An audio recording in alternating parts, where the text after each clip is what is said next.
The clothing industry for years now has been growing into one of the biggest polluting industries in the world.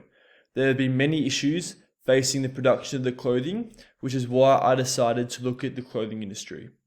Instead of looking at it as a whole, as has been often looked at, I decided instead to focus only on the adventure and outdoor clothing industries.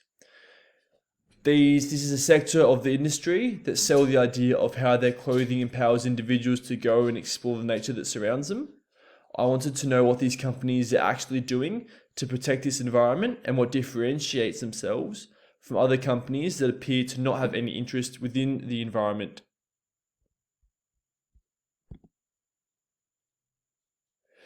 Throughout the investigation, I learned a lot and discovered that this industry, which realistically should be leading the charge for change, is often not.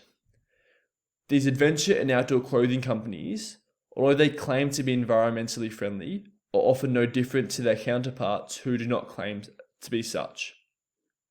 For the regular everyday consumer, they simply see the photos of the open green fields and read the words on the website that consists mostly of greenwashing to lead them to believe that this is the most sustainable option.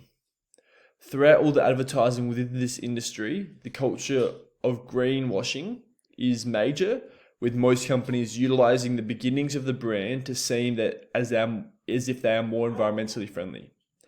These issues of the environment impact span the whole lifetime of the product, from the beginning of the raw material right to the end of the lifetime of the product. There are a few companies that are changing this, however these are the exception and not the rule.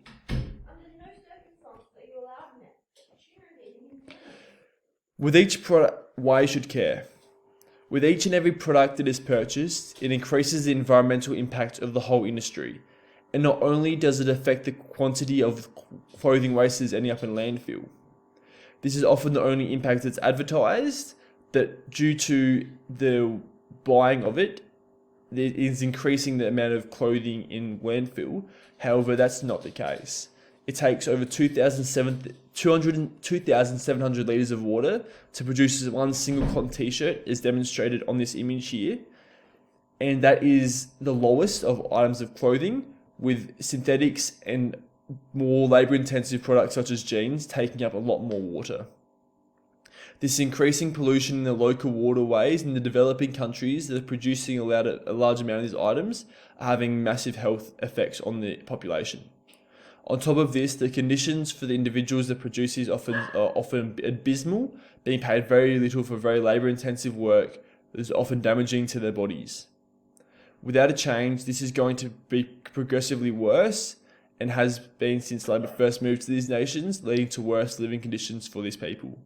On top of this, the environmental impacts of it globally is an increase in greenhouse gas emissions, as well as the increase of the pressure on landfill systems.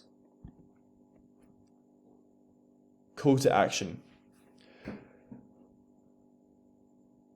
The incredible aspect of this, though, is that each individual can have an impact, and as it impacts every single person as well. This is an issue that can only be solved by everyone making a choice.